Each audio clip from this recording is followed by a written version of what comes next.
죽음과 부활이라는 이런 주제로 하나님의 말씀을 함께 나누는 시간을 갖도록 이렇게 하겠습니다. 기독교에 있어서 이 부활이라고 하는 것은 대단히 중요한 그런 것입니다. 만일에 부활이 없다면 기독교는 헛것입니다. 그렇기 때문에 기독교에 있는 여러 가지 많은 진리들이 있고 가르침이 있지만은 만약에 기독교 안에 이 부활이라고 하는 것이 없다면, 부활이라는 것이 없다면은 우리가 믿는 모든 것도 다 헛되다. 이렇게 말씀할 수 있기 때문에 기독교의 핵심은 바로 십자가이면서 어떤 면에서 십자가보다도 더 중요한 부활이라는 것입니다. 그래서 우리 성경 고린도전서 15장 13절에 이렇게 말씀했습니다. 만일 죽은 자의 부활이 없다면, 부활이라고 하는 것이 없다면, 그렇다 말하면 예수 그리스도께서도 다시 살지 못하셨을 것이다 라고 그렇게 말합니다.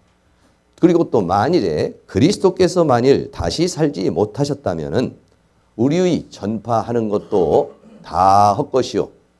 왜? 십자가로만 끝나면은 그것은 반밖에는 안 되는 겁니다. 죽음을 뒤에 부활이 있기 때문에 완성을 이룰 수가 있는 것이죠. 그렇기 때문에 우리의 전파하는 것도 헛것이고 또 우리의 믿는 것도 헛것이다 라고 그렇게 성경은 우리에게 말하고 있어요. 그렇기 때문에 부활이라고 하는 것은 우리 기독교에 있어서 우리 믿음의 사람에게 있어서는 가장 핵심적인 그런 부분이라고 이렇게 말씀할 수 있는 것입니다.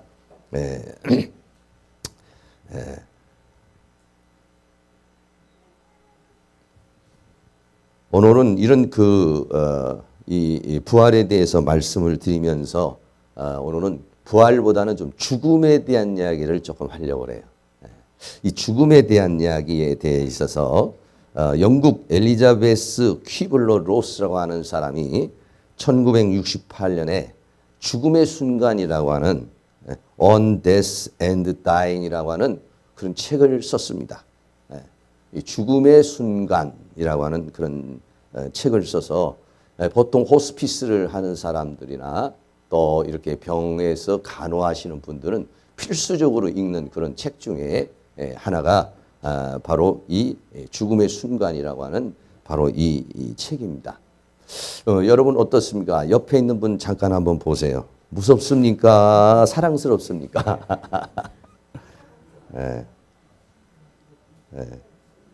살아있을 때는 옆에 있는 사람이 말이죠. 무섭지 않습니다. 사랑스럽습니다. 그런데 말이죠. 숨이 딱 끊어지는 순간에는요. 옆에 있는 사람이 무서워요. 사람이 말이죠. 살아있을 때는 그렇지 않은데 죽는 순간에는 그 사람을 보는 순간, 다시 말하면 시체를 보는 순간에 두려워합니다. 부모님이라도 그렇고 자녀라 할지라도요. 그 두려움이 있습니다. 왜 이런 두려움이 있을까? 심리적으로 생각을 해보면은 보통 누군가가 죽게 되면은요. 무의식 안에서 그 사람이 죽게 된 것이 나 때문이다. 남편이 죽습니다. 아내가 죽으면은 그 죽음을 보고 또 자녀가 죽음을 보면은 이 사람이 죽게 된 것에 대해서는 내가 무엇인가 일조를 했다. 내가 이 사람에게 힘들게 했다든지 고생하게 했기 때문에 그렇기 때문에 이 사람이 이런 상황을 만난 것이다. 라고 하는 그런 죄책감을 갖게 되고 의무감을 이렇게 갖게 됩니다. 그렇기 때문에 그 미안한 마음을 갖고 있어서 그 시체가 또는 귀신이 나한테 와서 뭔가를 해코지를 할 것 같은 그런 심리적인 불안감을 갖기 때문에 죽음에 대해서 또는 죽은 시체에 대해서 사람들이 두려워한다고 그렇게 말합니다. 또 부모가 죽으면은 우리 이제 유교적인 것도 있지만 베옷을 입고 새끼줄을 드리고 애고 이렇게 하죠. 그런 이유도 뭐냐면 그런 죄책감에서 좀 벗어나고 싶어서 부모를 사랑하는 마음이나 공경하는 마음이 담겨는 있지만은 더 깊은 심리 안에는 혹시 부모가 내가 평상시에도 못했는데 돌아가신 다음에라도 잘해야 되지 않을까 이런 심리가 거기에서 작용해서 그렇게 하고 있다는 것이죠. 서양 사람들은요. 동양 사람들은 그렇게 하지만 서양 사람들은 검은 옷을 입습니다. 여인은 앞에다가 망사 같은 베일을 쓰죠. 그런 이유는 뭐냐면 자기의 수치를 가리는 것입니다. 네. 또 어떤 사람들은 금식을 하기도 하고 그러는 것이죠. 다시 말하면 자신에게 어떤 형벌이나 자신에게 어떤 처벌을 가하는 것이죠. 왜냐하면 그 죽은 사람에 대해서 미안한 마음, 죄책감의 마음이 있어서 자기도 모르는 사이에 그렇게 하죠. 그 생전에 만약에 고인이 된 사람과의 관계가 좋지 않았다든지 많이 어떤 피해를 입힌 사람은 그 장례식장이나 이런 데 와서 더 많이 슬퍼 울죠. 그것도 뭐냐, 다 죄책감에서. 또 어떤 면에서는 그 안에는 책임을 모면하기 위한 그러한 슬픔의 눈물이 거기에 이제 담겨 있다라고 이렇게 말할 수 있죠. 인디안들은 장례식이 되면은요, 장례식을 하면서 공중을 향해서 화살을 쏜다고 그럽니다. 왜 화살을 쏘느냐 하면은 그 시간에 그 죽은 사람의 영혼이 그 장소에 있어서 그 죽은 귀신이나 그 영혼이 자신들한테는 해를 입힌다는 생각을 해서 공중에다 활을 쏴서 영혼을 죽인다는 거예요. 우리나라에도 군에서는 조총을 가지고서 총을 쏘죠. 그게 하나의 관습이 됐습니다만 사실적으로는 그런 귀신에 대한 또는 어떤 그런 인간이 가지고 있는 그 두려움을 그런 것들로 이겨내기 위한 것이다 라고 하는 겁니다. 사람에게는요, 공포가 있습니다. 두려움이 있습니다. 인간의 가장 밑바닥에는요, 인간은 두려움이 있습니다. 왜 두려움이 있느냐? 인간은 불완전한 존재이기 때문에 그렇습니다. 근데 이 두려움 중에서도 가장 큰 두려움의 공포가 무엇이냐면 바로 이 죽음이라고 하는 것입니다. 그래서 병이 걸려서 죽음을 당하게 되거나 어떤 사고가 나서 사람이 죽음을 이르게 되어졌을 때는 단계를 거친다는 거예요. 이것이 엘리자베스 퀴블러라는 사람이 쓴 죽음의 순간이라고 하는 죽음의 5단계라고 하는 그런 이론입니다. 이 죽음의 5단계 이론이 이렇습니다. 첫째로 처음에는 암이나 또는 죽음의 상황이나 이런 게 오면 부인을 하고, 그 다음에는 분노를 하고, 그 다음에는 협상을 하고, 그 다음에는 우울해지고, 그 다음에는 수용을 하게 된다라고 그렇게 얘기를 하는데요. 한 가지씩 조금 자세하게 말씀을 드리겠습니다. 네. 첫 번째는 부인입니다. 부인이라는 것은 뭐냐면은 어떤 상황이 왔을 때, 자기에게 암이 왔을 때, 아니면 정말 위험한 상황이 왔을 때, 또는 죽음의 상황이 오게 되면은 그거에 대해서 인정을 하지를 않는다는 것, 부정한다는 것이죠. 그게 인간의 첫 번째 심리인 것입니다. 그 자신의 상황을 부인합니다. 난 암이 아니야. 난 죽을 병이 아니야. 이렇게 하죠. 그래도 또 마음에 불안하니까 검사를 받습니다. 다른 데 가가지고 다른 병원으로 가서 검사를 받는다든지 또 알아본다든지 또 이렇게 하죠. 또 어떤 사람이 물어봅니다. 아유, 요즘에 좀 많이 어렵다며요. 이렇게 얘기하면은 자기가 그걸 인정하지 않기 때문에, 나 괜찮아. 나 그럼 뭐 병으로 뭐 고생하지 않아. 뭐 걱정하지 않아도 돼. 뭐 이런 식으로 이야기를 한다는 것이죠. 그러다가 상태가 점점 더 나빠지게 되면은, 이게 아마 무슨 차트가 이게 바뀌었거나 다른 환자와 이게 좀 뭔가 문제가 있을 것이라고 하는 그런 식으로 자꾸 자기를 인정하지 않는다는 것이죠. 그리고 더 나아가서는 치료를 거부한다는 거예요. 의사가 또는 옆에 있는 사람이 자꾸 이렇게 권면을 해도 이것을 받아들이지 않는다는 거죠. 사람은 누구나가 그렇습니다.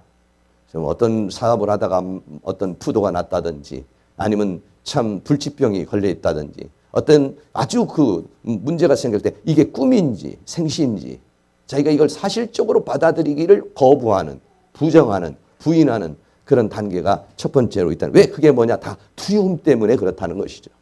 그 두려움, 죽음에 대한 두려움 때문에 그렇다는 것이죠. 두 번째 단계는요, 분노의 단계인 것입니다. 어느 정도 이렇게도 알아보고 저렇게도 알아봤는데 이것이 사실로 드러났습니다. 그렇게 되면 사람들은 어떻게 하냐? 분노를 한다는 거예요. 어떤 분노를 합니까? 사람들에게 다 분노를 합니다. 너 때문에 내가 이런 병에 걸렸어. 너 때문에 이런 문제가 생겼어.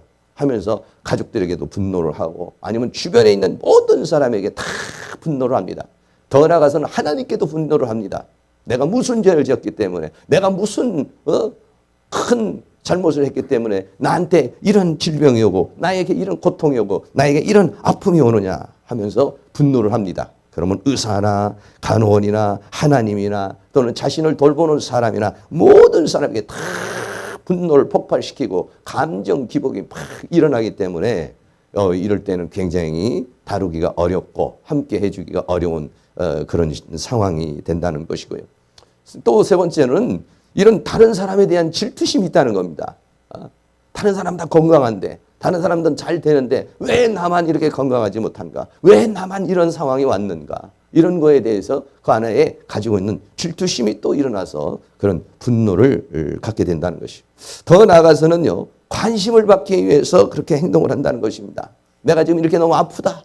내가 이렇게 너무 고통스럽다. 그러니까 나를 좀 돌봐달라. 나에게 좀 뭔가 사랑을 베풀어달라. 나에게 뭔가 좀 해달라. 이래서 이 분노를 하게 되는 두 번째 단계를 거친다라고 그렇게 얘기를 하고 있습니다. 그리고 세 번째 다른 게는요, 협상 또는 아니면은 거래, 딜이라고 하는 그런 거래의 단계에 들어가게 된다는 것이. 이 모든 것을 받아들여 보니까는 분노를 해도 어떻습니까? 이거는 어쩔 수 없는 하나의 상황이라는 것이죠. 그러면 그때 있어서는 이 상황을 어떻게든지 한번 밀어보려고 그런다는 것이죠. 그리고 더 나아가서는 하나님과도 협상을 한다는 거예요. 뭐라고 협상하겠습니까? 이번 한 번만 살려주면 내가 이제 하나님의 뜻대로 살겠습니다. 이번 한 번만 나에게 이렇게 해준다면은, 그렇게 해가지고 예수 믿은 사람도 많아요. 그래서 주의 종으로 서원을 하기도 하고 평생을 하나님 앞에 영광을 돌린다고 그러고 협상입니다, 이게. 분노를 한다고 이게 해결이 안 되니까. 그러니까 어떻습니까? 타협에 들어오는 겁니다. 딜을 하는 겁니다, 이제. 그리고 어떻게 합니까? 야, 내가 뭔가 죄를 지어서 그런가 보다. 내가 이게 죄를 짓고 내가 욕심이 너무 많고 내가 너무 다른 사람들에게 잘못을 했기 때문에 이런 일이 나에게 벌어진 거 아닌가 해서 다른 사람에게 하나님 앞에 대한 회개도 하고 다른 사람에게도 회개도 하고 그래서 선행을 합니다. 돈 있는 돈 가지고 다른 사람을 돕기도 하고 또는 기도도 많이 하고 장기 기증 같은 것도 서원도 하고 또 가족들에게도 또 잘 하려고 하고 하는 그런 심리가 사람 안에서 일어나고 더 나아가서는 또 신유 은사자들이나 누군가 병을 고칠 수 있는 그런 사람이 있다고 이렇게 생각을 하면 거기에 찾아가서 어떻게든지 뭔가 지푸라기라도 잡고 싶은 그런 마음이겠죠. 그런 협상의 단계가 세 번째로 일어나게 된다는 것입니다. 그 다음에 네 번째 단계는요, 우울의 단계인 것입니다. 우울한 단계는 결국 협상을 해서 이것이 해결이 된다면 좋지만은 협상이 해도 하나님 앞에 기도를 해도 또 기도를 받아도 또 선행을 해도 이렇게 해도 안 됐을 때 그때는 절망에 빠지게 되는 것이죠. 그래서 이렇게 되면은 이제 극심한 우울증에 들어가게 되는 것입니다. 나는 끝났구나. 나는 이제 이것으로 절망이구나. 나는 이거는 고통이구나. 이렇게 생각해서 이제 우울에 들어가게 되죠. 더 나아가서는 어떻게 들어가느냐? 자포자기를 하는 것입니다. 이제 모든 걸 다 포기하는 것입니다. 어떻게 보면 얼굴에 희망이 없어져 버립니다. 모든 것이 초연해지고 웃음을 잃어버리고 어떻게 보면 얼굴에는 멍한 표정을 짓고 또는 아예 펑펑 울기도 하는 이제 그런 단계에 이렇게 되고 그래서 이 우울한 마음이 남겨질 사람에 대해서 내가 죽으면 부인은 어떻게 될까? 내가 죽으면 자녀는 어떻게 될까? 내가 죽으면 남편은 어떻게 될까? 내가 죽으면 이 사람들은 어떻게 될까? 하는 그러한 것에 대한 걱정에서 오는 우울. 이런 우울이 있다는 것이. 또 하나는 뭐냐면은 자기가 가지고 있는 부모도 이제는 떠나야 되고 친구도 떠나야 되고 사랑하는 사람도 떠나야 되고 자기가 소중하게 여기는 모든 것들도 다 잃게 된다라고 하는 이 상실감. 이런 걸로 인해서 깊은 우울 속에 들어간다는 것이. 우리가 주변에 이제 이런 경우 많이 우리가 보지 않습니까? 어려운 사람들, 힘든 사람들. 우리 여러분이 이런 것들을 좀 이거는 보편적인 인간의 심리, 이렇지 않은 사람도 있어요. 그러나 보편적으로는 이런 심리의 단계를 거쳐간다는 것입니다. 그렇기 때문에 여러분들이 그런 거를 잘 알아서 옆에서 또 케어를 한다고 그런다면은 상대방에게 힘이 될 수 있다. 이렇게 말씀할 수 있는 것이죠. 그리고 이제는 다섯 번째입니다. 다섯 번째는 이제는 수용의 단계입니다. 이 수용의 단계는 어떤 것이냐면은 이제는 모든 것을 다 해봐도 안 되고 분노도 해보고 협상도 해보고 우울 속에 빠져들어가 보고 해서 인간의 힘으로 이것을 극복할 수 없다라고 하는 그런 상황에 와게 되면은 이것을 어떻게 합니까? 운명으로 받아들인다는 것입니다. 내가 이건 어떻게 할 수가 있는 것이 아니구나. 내가 이건 피할 수 있는 것이 아니구나. 라고 해서 그것을 다 운명처럼 그것을 받아들인다는 것입니다. 그리고는 자기의 감정을 이제는 정리하기 시작합니다. 슬퍼한다고 될 일도 아니고, 괴로워한다고 될 일도 아니고, 운다고 될 일도 아니고, 그렇기 때문에 자기의 감정을 잘 추스리려고 하는 그런 수용의 단계. 물론 이런 수용의 단계까지 오는 사람이 그렇게 많지는 않습니다. 대체적으로는 그 우울의 단계나 절망의 단계에서 몸부림치다가 인생을 마감하는 경우가 많이 있습니다. 네. 정말 초연해서 죽음을 초연하면서 그걸 운명으로 받아들이고 자신의 감정을 잘 정리하고 이렇게 해서 지치고 힘든 그런 상태를 자기가 이게 잘 정리하고 더 나아가서는 내가 마지막으로 의미 있는 것이 무엇일까? 내 인생의 이 삶을 의미 있게 마무리할 수 있는 것이 무엇일까라고 그렇게 이제 찾는 것이죠. 마침내는 이제 침묵으로 들어갑니다. 말을 한다고 될 일도 아니고 또 운다고 되는 일도 아니고 그렇기 때문에 마지막에 이제 침묵의 단계로 들어가서 그래서 이 죽음이라는 것을 또는 이런 것들을 수용하게 된다. 근데 이런 것들이 말이죠. 우리 안에서 우리가 마지막 순간에 죽음의 순간에도 있지만은 사실적으로는 우리의 인생의 모든 삶 가운데서 이런 것들이 작은 것들이 사실적으로는 일어난다는 것입니다. 우리가 마지막 죽는 아주 큰 죽음의 상태에 이르렀을 때 이런 일들이 우리에게도 벌어지지만은 실제적으로는 중간중간에 인생을 살아갈 때 죽고 싶다. 정말 모든 거 끝내고 싶다. 했을 때도 역시 마찬가지로 우리들에게는 이런 단계를 거친다는 것이에요. 그런데 사람들이 어떻습니까? 이런 단계를 거치면서 이런 단계를 거치며 부정합니다. 부정하고 분노하고 그럼 또는 협상도 하고 우울에 빠져들어가기도 하고 절망 속에 이렇게 빠져들어가면서 마지막에 죽음의 순간에 이 수용의 단계까지 가게 되면요 사람의 인격이 성숙해진다는 것입니다. 그래 그렇게 몸부림친다고 되는 게 아니야. 내가 부질없는 것을 붙잡고 있었어. 내가 세운 그 고집도 아무것도 아니야. 라고 하면서 사람이 말이죠. 어떻게 보면 마지막 죽음의 순간에는요. 인격이 성숙한 모습으로 발전한다는 것입니다. 그렇기 때문에 우리의 인생의 삶 속에서 이러한 어떤 그런 죽음의 순간과 같은 그런 상황이 오게 되면 때에 사람은 막 고통 속에 휘몰아쳐 들어가지만은 사실적으로는 그런 과정을 통해서 인간은 인격이 달라지고 성품이 달라지고 그 사람의 이 모든 생각이 성숙해진다는 것을 우리에게 말해주고 있어요. 이런 것들이 있습니다. 그래서 오늘은 이 죽음에 대한 이 수용의 단계, 이 죽음에 대한 수용의 단계에 대해서 일반적인 것과 또 불교에 관계된 것과 우리 기독교에 관계된 것과 이렇게 같이 한번 나누려고 해요. 첫째는 이 죽음이라고 하는 이런 단계에 오게 되면은 피할 수 없는 운명입니다, 사실은. 예. 죽지 않을 수 있는 방법은 없다는 거예요. 왜 그러냐? 성경이 이렇게 말합니다. 히브리서 9장 27절에 한 번 죽는 것은 사람에게 정하신 것이요. 죽음을 피할 수는 없습니다. 네. 또 성경은 로마서 6장 23절에 말하기를 죄의 결과는 뭐냐? 사망이다. 라고 그렇게 말하고 있습니다. 수많은 사람이 왕이 되고 권력을 가지고 힘을 가지고 있어 불로 장생하고 싶은 그런 마음이 있지만은 아무리 좋은 약을 먹고 아무리 좋은 그런 환경을 가진다 해도 다 이 피할 수는 운명, 이 죽음이라는 것을 벗어날 수는 없다. 인간이라는 존재. 그 성경이 단언하고 있습니다. 한 번 죽는 것은 사람에게 정한 것이다. 죄의 삭은 사망이다. 라고 하는 이 죄와 사망이라고 하는 상황에서 인간 스스로 벗어날 수 있는 방법은 없다는 것이에요. 그렇기 때문에 어떻습니까? 보통 사람들은 다 이것을 피할 수 없는 운명으로 받아들이게 되는 것입니다. 제가 이번에 이 말씀을 좀 보면서 불교에서는 이 죽음을 어떻게 생각할까 이런 생각을 한번 가지고 이것저것을 이렇게 보다가 동영상을 하나 봤는데 그 법륜스님이라고 하는 분이 여러분이 아실 거예요. 그 법륜스님이라는 분이 이렇게 강연장을 만들어 놓고 즉문즉답을 합니다. 누가 물어보면 그걸 즉답을 하시는 분이 있어요. 이 죽음에 대해서 그분이 이렇게 얘기하는 그 모습을 한번 조금 여러분 같이 보면서 불교에서 생각하고 있는 이 죽음은 어떤 것인가 라고 하는 것을 한번 이 시간 같이 한번 보도록 한 5, 6분 정도 되는 영상인데요. 한번 보시기 바랍니다. 제가 한 50이 이제 나이가 들다 보니까 20대, 30대에는 그런 생각할 조차 여유가 없었는데 이제 나이가 들다 보니까 이제 그런 죽음에 대한 죽음의 두려움에 대한 생각이 많이 나는 것 같습니다. 그래서 어떻게 이런 죽음의 두려움을 어떻게 극복을 좀 할 수 있을까 많이 좀 궁금해하고. 근데 그거는 뭐 우리 인류 역사에서 죽음에 대한 두려움을 극복하기 위해서 연구해놓은 게 굉장히 많습니다.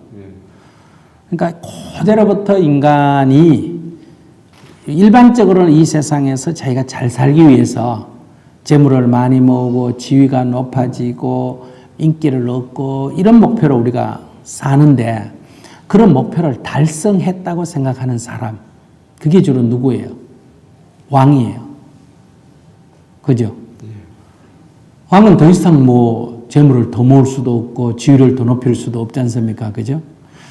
그렇기 때문에 왕이 이제 그 다음에 왕에게 큰 문제는 죽음에 대한 거예요. 즉 아무리 내가 많은 재물을 가지고 높은 지위를 가지고 권력을 가지고 있어도 영원히 지속될 수는 없지 않습니까? 그죠? 네. 영원히 지속되려면 뭐 해야 된다? 안 죽어야 되는 거예요. 근데 안 죽는 방법은 없단 말이에요.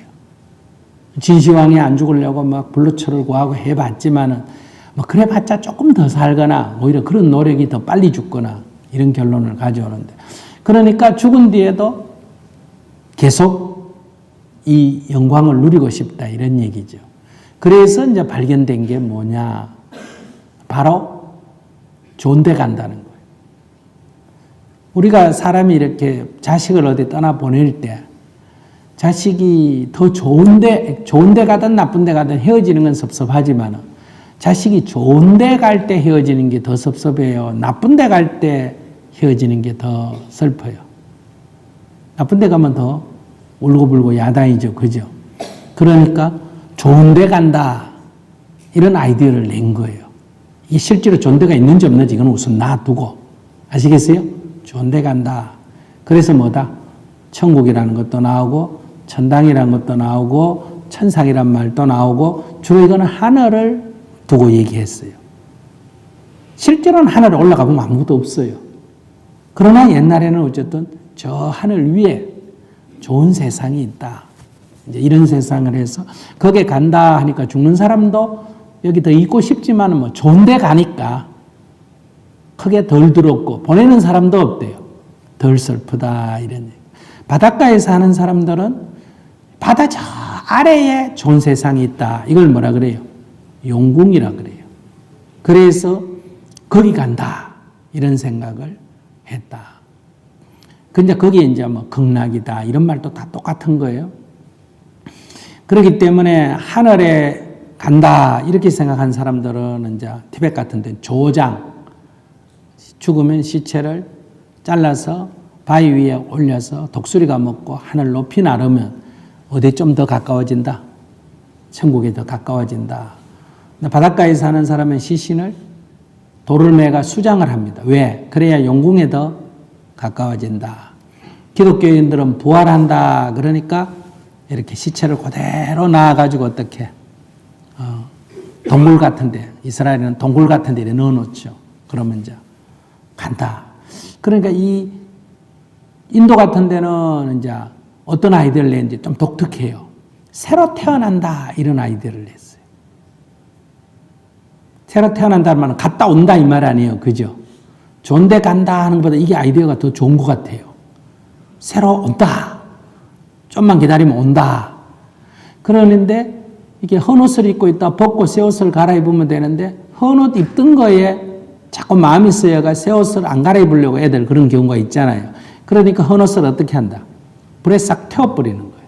흔적도 없이 해버리면 돼. 미련이 딱 끊어져서 바로 새로 태어나는 쪽으로 간다. 그러니까 이런 아이디어를 여러 냈어요. 이보다 더 많은 아이디어들이 있어요. 그러니까 그런 아이디어를 하나 채용을 하면 되죠. 뭐.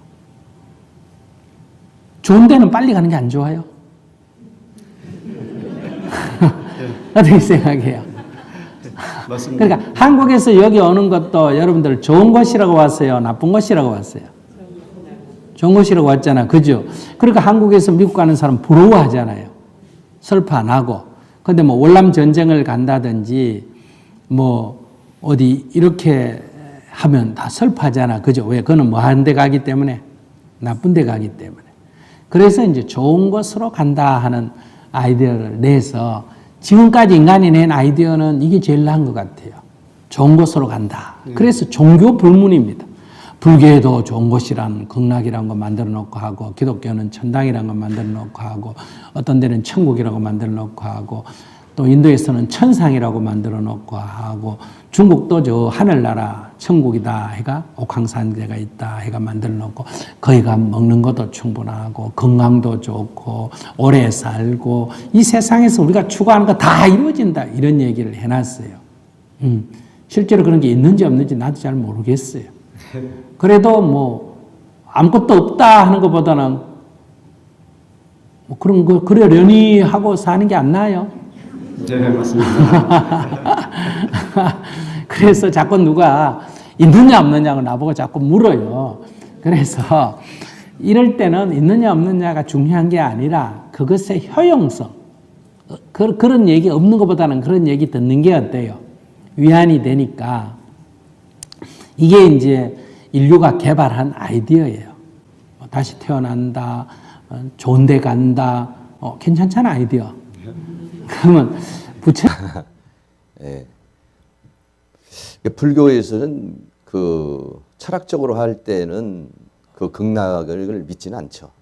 종교적으로 발전했을 때는 이제 그렇게 어떤 것들 얘기하는데 본인도 뭐 있는지 없는지 모른다. 그러면 그러려니 하고 살면 된다. 이렇게 얘기를 하잖아요. 그러니까 하나의 아이디어라는 거예요. 아이디어. 무슨 아이디어냐? 죽음을 피하기 위한. 그러니까 천국이나 천당이나 영궁이나 좋은 데나 부활이나 이것은 인간이 죽음의 두려움을 벗어나기 위한 아이디어. 다시 말하면 생각해서 고안해낸 것이라 이런 얘기예요. 예. 그러니까 어떻게 해요? 이 중에 한 가지 선택하면 된다 이거죠. 그래가지고 뭐냐? 위안을 삼으면 된다. 라고 그렇게 말하고 있습니다. 네. 그러나 우리 기독교에서는 전혀 다르죠. 네. 이 죽음의 문제라는 것, 천국이라는 게 효율성의 문제가 아니죠. 그러려니 사는 게 아닙니다, 이거는. 네. 아이디어도 아닙니다, 이거는. 인간이 만들어낸 아이디어가 아니야, 이거는요. 진리입니다, 이거는. 할렐루야. 그것을 증명하기 위해 성경에서, 첫째는 성경에서 보면은 죽은 지 나흘이 된 그런 나사로스라고 하는 사람을 예수님께서 살리시는 장면이 요한복음 11장 17절에 나옵니다. 나사로라고 하는 사람이 죽었습니다. 죽어서 하루, 이틀, 사흘, 나흘 됐어요. 보통 우리나라 사람은 3일장을 지내지 않습니까? 나흘이 되니까 어때요? 이미 시신이 썩어 들어가고 이미 끝난 그런 상황이죠. 예수님께서 이 장소에 갔습니다.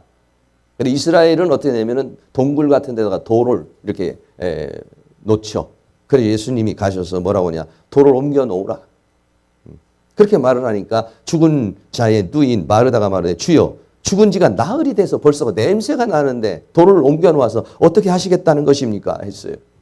주님이 말씀하시긴 오늘 요한복음 11장 40절에 예수께서 가라사대 내 말이 내가 믿으면 하나님의 영광 하나님께서 그 죽은 자를 살리는 그 영광을 네가 보게 될 것이다 라고 그렇게 말씀합니다. 그리고는 예수님께서 가셔서 무덤에 가가지고 이 말씀을 하시고 큰 소리로 말합니다. 시체가 돼서 이미 죽은 나흘이 된 나사로를 향해서 나사로야 나오라. 할렐루야. 네, 나사로야 나와라. 이렇게 말하니까 죽은 자가 수족을 배로 동인 채로 나오는데 그 얼굴은 수건에 쌓였더라. 예수께서 가라사대 풀어 놓아 다니게 하라 하시니라. 여러분 이 세상에서 시체 앞에 가지고 일어나라 나와라 라고 할 수 있는 사람이 누구가 있겠습니까? 그 어떤 의학도 과학도 철학도 이 세상에 있는 그 어떤 능력자도 시신 앞에서는 다 고개를 떨구는 겁니다. 의사가 박사학위 10개를 가졌다 할지라도 한의사가 수많은 어떤 자격증을 가졌다 할지라도 과학자가 또는 수많은 어떤 기술을 가지고 있는 사람들이 나도 시체인 앞에서 이미 숨이 끊어진 시신 앞에서는요 아무런 행동을 할 수 없는 게 인간입니다.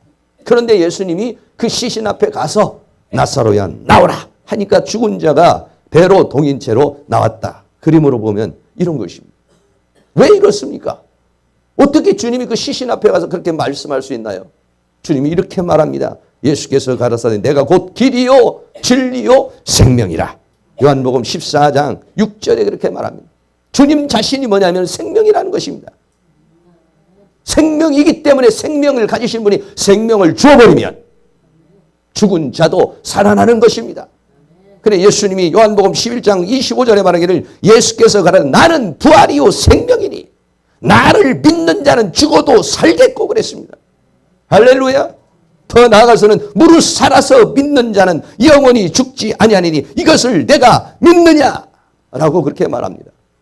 주님은 부활이십니다. 생명의 원천이십니다. 생명의 원천이라는 건 뭐냐면 창조주라는 것입니다. 이 세상 이제 모든 만물이 하나님의 그 생명의 원천이신 그분에 의해서 창조됐고 그 생명이 되어서 죽은 사람도 다시 살리게 하는 부활의 생명이라고 하는 것을 나사로의 죽음을 통해서 보여주시기 위해서 나는 부활이요 생명이라는 사실을 보여주기 위해서 죽은 지 나흘이 된 나사로를 살리셨습니다. 두 번째는 예수님 자신이 부활하신 것입니다. 여러분 다른 사람을 살리는 능력이 있다 할지라도 자기 자신이 살지 못한다면 그렇다면 그것도 부활의 능력이라고 말할 수는 없을 것입니다. 그러나 성경은 말합니다. 예수님 자신이 부활하셨다. 다른 사람도 살릴 뿐만 아니라 죽은 자신도 살아나셨다. 할렐루야. 그걸 고린도전서 15장 20절에 그러나 이제 그리스도께서 죽은 자 가운데서 다시 살아 잠자는 자들의 첫 열매가 되셨도다 그랬습니다. 세상에 있는 많은 사람들은 무덤을 자랑합니다. 우리나라에도 왕릉 가면 어마어마한 무덤을 자랑합니다. 그러나 예수님은 무엇을 자랑합니까? 빈 무덤을 자랑합니다. 할렐루야. 왜? 예수님은 그 사망의 권세를 깨뜨리고 부활하셨기 때문에 그런 것입니다. 네. 예수님께서 요한복음 20장 26절에 보면 부활하시고 난 다음에 8일이 지난 다음에 제자들에게 나타나셨습니다. 그래서 거기에 도마도 있고 하는데 문이 닫혔는데 예수께서 들어오셨다. 왜? 주님은 부활하신 영체가 됐기 때문에 그렇습니다. 그러면서 말씀하시길 도마에게 이렇게 말씀했습니다. 예수님의 제자 중에 한 명인 도마에게 이르되 내 손가락을 이리 내밀어 내 손을 보고 내 손을 내밀어 내 옆구리에 넣어보라. 그리고 믿음 없는 자가 되지 말고 믿는 자가 되라 이랬습니다. 도마가 가서 주님의 손을 잡아보니까 거기에 못자국이 있습니다. 옆구리를 보니까 장자국이 있습니다. 그래 도마가 그 앞에 무릎을 꿇습니다. 말하기를 나의 주시며 나의 하나님이십니다 이랬습니다. 할렐루야. 예수님은 부활하시고 난 다음에 이 땅에서 40일 동안 계셨습니다. 사도행전 1장 3절에 해 받으신 후에 또한 저희에게 확실한 많은 증거로 친히 사심을 나타내사 40일 동안 저에게 보이시며 잠깐 살아나셨다가 잠깐 보이고 사라지신 것이 아닙니다. 40일이라고 하는 세월 동안에 수많은 사람에게 제자들에게 많은 사람에게 주님의 부활을 보여주셨어요. 왜? 부활이 있다는 것입니다. 죽음으로 끝나는 것이 아니고 예수 부활이 어떻게 우리 부활이 된다는 것입니다. 할렐루야. 이 말씀을 하시고 난 다음에 사도행전 1장 9절에서는 저희 보는 데서 하늘로 올라가셨다라고 그렇게 말씀하고 있습니다. 또 로마서 1장 13절에는 이 예수님으로 말하면 육신으로는 다윗의 혈통에 나셨지만은 성결의 영으로는 하나님의 영, 거룩한 영으로는 죽은 자 가운데서 부활하여 능력으로 하나님의 아들로 인정이 되었다. 예. 사망의 권세를 깨뜨릴 수 있는 건 인간의 힘으로는 이 세상에 있는 그 어떤 존재로 어떤 과학도 어떤 의학도 어떤 철학도 어떤 힘으로도 죽은 자를 살려낼 수는 없습니다. 근데 주님 자신이 살아나심으로 말미암아 그 능력으로 하나님이시라는 것을 우리에게 보여주셨다는 것이죠. 할렐루야. 그렇기 때문에 이 예수님의 부활 그리고 이 부활절은 우리에게 대단히 중요한 그런 부분인 것입니다. 그렇기 때문에 우리 믿음의 사람들은 죽음의 순간 어떻게 합니까? 아까 말한 대로 그냥 자포자기를 한다는 걸 우울증에 빠진다든지 아니면 침묵 속에 들어간다든지 그렇게 죽음을 수용하지 않습니다. 우리는 죽음을 우리 믿음의 사람은 죽음을 아주 하나님의 은혜롭게 수용하게 되는 줄로 믿습니다. 그래서 우리 믿음의 사람은 죽을 때 어떻게 합니까? 장례식이 아닙니다. 천국 환송 예배를 드리는 줄로 믿습니다. 사도 바울의 경우에 있습니다. 사도 바울은 디모데후서 4장 6절에 죽음을 이렇게 말했습니다. 관제와 같이 벌써 내가 부음이 되고 나의 떠날 기약이 가까웠다. 떠날 기약이라고 그렇게 말합니다. 그리고 내가 선한 싸움을 싸우고 나의 달려갈 길을 마치고 믿음을 지켰으니 이제 우리는 나를 위하여 의의 면류관이 예비되었으므로 감옥에 있었습니다. 곧바로 이제 네로 황제로부터 순교를 당하는 그런 입장이었습니다. 무서워서 떨면서 괴로워하고 고통을 당하지 않았습니다. 오히려 어땠습니까? 죽음 이후에 있는 영광을 바라봤습니다. 이제후로는 나를 위하여 내가 이 땅에 사는 떠날 기약을 맞춰서 인생을 끝나게 될 것인데 이제후로는 나를 위하여 의의 면류관이 예비되었고 주곧 의로우신 재판장이 그날에 내게 주실 것이니 내게만 주실 것이 아니라 주의 나타심을 사모하는 모든 자에게니라고 그 죽음을 쭉 감사함으로 찬송 속에 영광 속에 수용한 줄로 믿습니다. 한 사람 더 소개합니다. 스데반이라고 하는 집사님이 있습니다. 이 스데반이라고 하는 집사님이 하나님의 말씀을 증거하다가 많은 사람에게 돌멩이에 맞아 죽게 되는 상황이 생겼습니다. 사도행전 7장 55절에 스데반이 그러한 상황 때 성령이 충만한 가운데 하나님께서 스데반의 눈을 열어서 하나님의 영광의 세계를 보게 했는데 하나님의 영광이 보이고 그 옆에 예수님께서 하나님 우편에 서신 것을 보여주셨습니다. 그때 스데반이 이렇게 말합니다. 말하되 보라 하늘이 열리고 인자가 하나님 우편에 서신 것을 보노라 이렇게 말합니다. 그러나 더욱에 있는 사람들은 그것을 볼 수가 없었어요. 볼 수 없었던 그 모든 사람은 큰 소리를 지르며 귀를 막고 도저히 그 스데반이 말하는 말을 들을 수가 없어요. 귀를 막고는 일심으로 그에게 달려들어 성 밖으로 끌고 나가서 돌멩이를 집어던져서 스데반을 죽였습니다. 여러분 이런 상황에서 어떻겠습니까? 여러분이 만약에 이런 상황에 당한다면 어떻게 되겠습니까? 고통 속에 괴로움 속에 죽지 않으려고 피하려고 얼마나 몸부림을 치겠습니까? 그런데도 스데반은 그렇게 죽음을 맞이하지 않았습니다. 사도행전 7장 59절에 저희가 돌로 스데반을 쳐서 죽입니다. 그런데 스데반이 뭐라고 말합니까? 주 예수여 내 영혼을 받으시옵소서. 할렐루야. 믿음의 사람들 부활을 알고 천국을 알고 새 생명을 가진 사람들은 그 죽음의 순간에 어떻습니까? 아버지 주 예수여 내 영혼을 받으시옵소서. 할렐루야. 그리고 뭐라고 말합니까? 무릎을 꿇고 크게 불러 말하기를 주여 이 죄를 저들에게 돌리지 마옵소서. 여러분 예수 믿는 사람이 얼마나 죽음의 순간에 하나님의 영광의 세계를 보는 사람들의 그 죽음을 맞이하는 그 수용의 단계가 얼마나 아름답고 얼마나 다른 사람에게 모든 그 자신을 죽이려고 하는 사람을 향해서 용서를 기도를 하는 그런 모습을 우리들이 볼 수가 있는 것입니다. 오늘 부활이라고 하는 이 부활절이라는 거 우리에게 매우 중요한 것입니다. 사람이 한번 죽는 것으로 끝나지 않습니다. 우리는 이 죽음을 통해서 어떻게 하냐? 우리는 하나님 나라에 입성하게 되는 것이고 또는 우리는 하나님의 영광의 부활에 동참하게 될 줄로 믿습니다. 사람 안에는 죽음에 대한 두려움이 있습니다. 히브리서 2장 15절에는 죽기를 무서함으로 모든 사람이 인간이 죽음에 대한 공포를 가지고 있는데 예수님이 이 땅에 오신 것은 죽기를 무서함으로 일생에 매여 종로로 타는 모든 자들을 놓아주려는 것이다 라고 그렇게 말하고 있습니다. 로마서 8장 2절에는 그리스도 예수 안에 있는 생명의 성령의 법이 죄와 사망의 법에서 너를 해방하였다 그렇게 말하고 있습니다. 죄의 삭은 사망이지만은 하나님의 은사는 그리스도 예수 우리 주 안에 있는 영생이라 이렇게 말하고 있어요.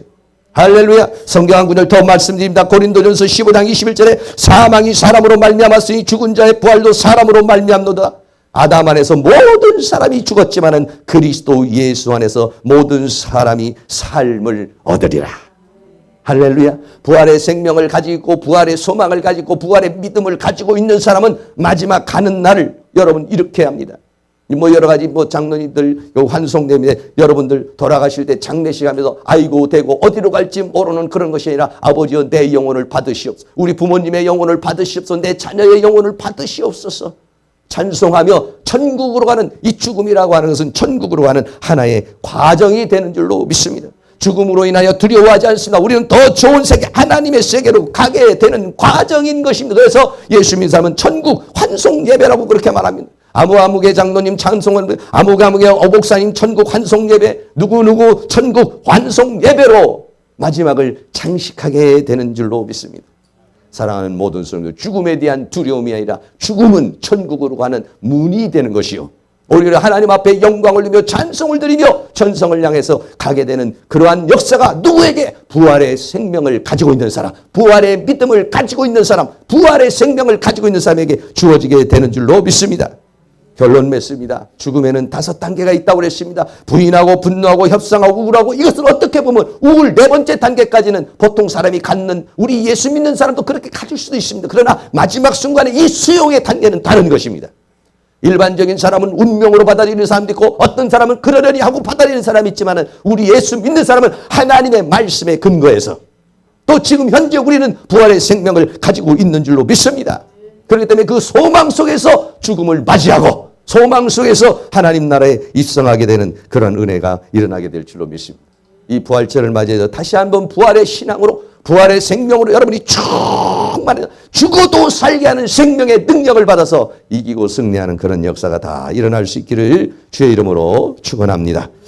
오늘은 시간이 좀 갔습니다마는 최후의 만찬, 오늘 성찬식을 하는 그런 시간입니다.